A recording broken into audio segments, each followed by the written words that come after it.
दोस्तों आज हम मिले एक न्यू वीडियो में। दोस्तों फाइनली एपीएससी के दोस्तों रिक्वायरमेंट आ गया है। ये कब से स्टार्ट होगा अप्लाई होना और इसका लास्ट डेट क्या रहेगा, इसमें हम पूरी डिटेल से बात करने वाले हैं कि आपका क्वालिफिकेशन क्या चाहिए, आपका मिनिमम एज मैक्सिमम एज क्या रहना चाहिए। हम लोग बात करेंगे कि आपका किस पोस्ट पे बहाली होगा और साथ ही साथ जो आप लोग का हमेशा कमेंट आता है कि सर सैलरी क्या रहेगा, तो इस वीडियो में हम लोग सैलरी भी देखेंगे या आपका जो बहाली होगा तो उसका सैलरी क्या मिलेगा, और हम साथ में देखेंगे कि सिलेक्शन प्रोसेस क्या रहेगा और साथ में हम लोग सिलेबस भी देखेंगे। दोस्तों अगर आप गवर्नमेंट जॉब की प्रिपरेशन कर रहे हैं तो ये चैनल को सब्सक्राइब करें। ऐसी इंपॉर्टेंट वीडियो देखने के लिए आप हमारे चैनल से कंटिन्यू जुड़े रहें।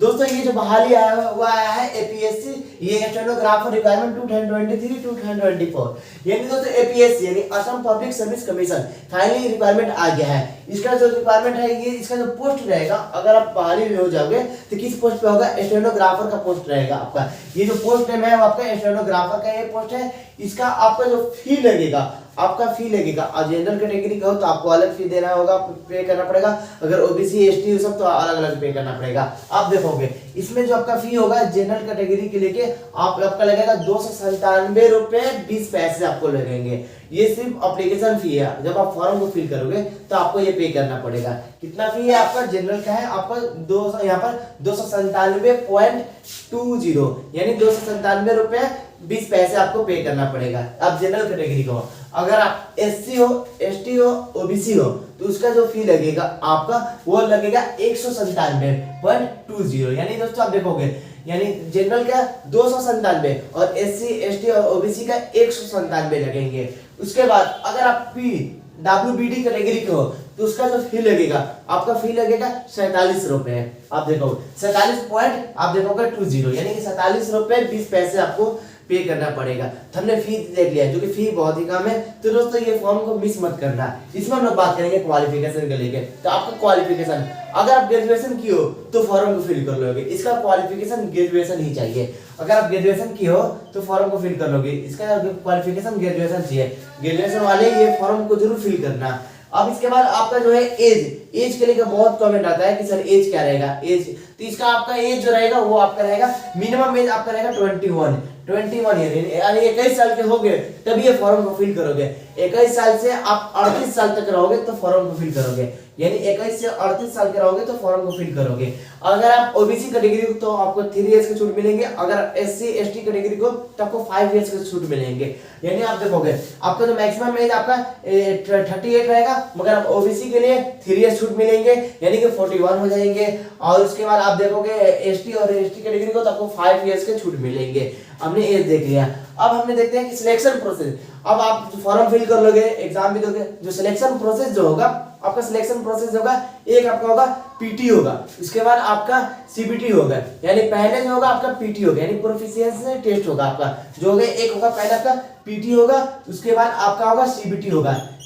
पहले आपका पीटी और पीटी क्वालिफाइड कर लोगे तभी आप सीबीटी में बैठोगे। सीबीटी यानी कि रिटन टेस्ट होगा जो कि ऑब्जेक्टिव क्वेश्चन रहेंगे। अभी हम लोग देखेंगे, सिलेबस भी देखेंगे।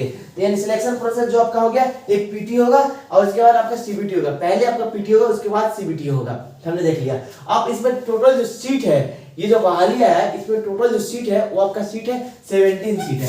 यानी इसमें टोटल जो सीट है आपका 17 सीट है, 17 सीट है इसमें आपका। इसमें जो टोटल सीट है वो 17 सीट है।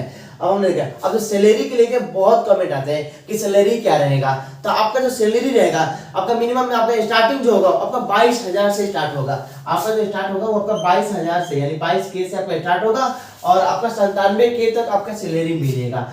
97K तक आपका सैलरी मिलेगा। ये दोस्तों जो पोजीशन है आपका पोस्ट है ये आपका ग्रेड 2 में आता है। तो आपका सैलरी है 22,000 से 97,000 तक आपको सैलरी मिलेंगे। हमने सैलरी बात कर लिया। अब जो कि मोस्ट इंपोर्टेंट है सिलेबस। आप एग्जाम दोगे, रिटन टेस्ट होगा, आप पीटी निकालने के बाद आप रिटन जो दोगे तो उसका सिलेबस जो रहेगा सिलेबस क्या रहेगा। सिलेबस आपको सिर्फ 3 आप देखोगे यहाँ पर मैंने सिलेबस में 1 2 3 आपको सिर्फ 3 रहेगा। आपको इंग्लिश रहेगा और आपका जो कंप्यूटर नॉलेज रहना चाहिए, कंप्यूटर के क्वेश्चन रहेंगे और इसके बाद आपका जनरल नॉलेज रहेगा यानी जीके रहेगा। अब देखोगे इंग्लिश के जो रहेगा आपका 50 क्वेश्चन रहेंगे, हर एक क्वेश्चन आपके 1 मार्क्स के हैं यानी 1 क्वेश्चन 1 मार्क्स के, यानी 50 क्वेश्चन आपके इंग्लिश के रहेगा तो 50 मार्क्स के आपको रहेंगे। टोटल जो इंग्लिश का रहेगा वो 50 मार्क्स के रहेंगे यानी एक क्वेश्चन 1 मार्क्स के। अब जो कंप्यूटर नॉलेज के आपका जो होगा ability of the operation of the computer का जो क्वेश्चन रहेगा वो आपका रहेगा 20 क्वेश्चन रहेगा। आपका 20 क्वेश्चन रहेगा वो कंप्यूटर से आपका रहेगा 20 क्वेश्चन आपका कंप्यूटर से रहेगा, उसमें जब कितना मार्क्स रहेगा, 20 मार्क्स तक का रहेगा कंप्यूटर वाले, यानी कि एक क्वेश्चन आपके 1 मार्क्स के रहेंगे। उसके बाद आपका जनरल नॉलेज भी रहेगा और असम की हिस्ट्री भी रहेगा। ये जनरल नॉलेज जो आपका रहेगा आपका 20 मार्क्स के रहेंगे जनरल नॉलेज के, और आपका असम की हिस्ट्री रहेगा वो 10 मार्क्स का रहेगा, यानी टोटल जो हो गए वो आपका 30 क्वेश्चन हो गए, 30 मार्क्स के हो गए। यानी आप देखोगे टोटल जो क्वेश्चन हो गए वो आपके 100 क्वेश्चन हो गए, 100 क्वेश्चन हो गए, 100 मार्क्स के आपके हो गए टोटल। यानी कि आप देखोगे सिलेबस आपका यही है, सिर्फ इंग्लिश है, कंप्यूटर का आपको रहना चाहिए और जीके आपको रहना चाहिए, 3 आपका सिलेबस है ये रिटन टेस्ट के लिए। पीटी के बाद आपका जो होगा वो आपका सीबीटी होगा, वो सीबीटी का ये आपका सिलेबस है। टोटल जो हो गए 100 क्वेश्चन हो गए, 100 मार्क्स के हो गए। अब जो मोस्ट इंपोर्टेंट है कि इसका अप्लाई जो होना वो कब से स्टार्ट होगा, आप कब से फॉर्म को फिल करोगे, और उसके बाद जो लास्ट डेट रहेगा वो लास्ट डेट क्या रहेगा। तो आप फॉर्म को जो फिल करोगे वो आप फॉर्म को फिल करोगे 5 दिसंबर से आप फॉर्म को फिल कर लोगे। यानी दोस्तों आप 5 दिसंबर से आप फॉर्म को फिल कर लोगे, 5 दिसंबर से फॉर्म को फिल कर लोगे। उसके बाद आपका जो लास्ट डेट रहेगा वो आपका रहेगा 4 जनवरी, 4 जनवरी तक आप फॉर्म को फिल करोगे, यानी 4 जनवरी 2024, सॉरी 24। यही आप देखोगे अप्लाई जो होगा वो 5 दिसंबर से आप फॉर्म को फिल कर लोगे। कब तक फिल करोगे, तब 4 जनवरी 2024 तक फॉर्म को फिल करोगे। तो आपके पास टाइम है, आप स्टार्टिंग में ही फिल कर लेना, लास्ट डेट का वेट मत करना, क्योंकि लास्ट डेट पे आपका जो साइड होता है वो स्लाइड स्लो हो जाता है। तो आप फॉर्म को मिस मत करना, फॉर्म को जरूर फिल करें। आप मुझे कमेंट में बताना कि आप किस गवर्नमेंट जॉब की प्रिपरेशन कर रहे हैं, उस पर आपको एक स्पेशल वीडियो मिल जाएंगे। आई होप आपको वीडियो अच्छी लगी, इस वीडियो को लाइक और शेयर करें, और फॉर चैनल पर नए तो चैनल को सब्सक्राइब करें, बेल आइकन को प्रेस करें। चलिए दोस्तों हम लोग मिलते हैं नेक्स्ट वीडियो में। Thank you so much.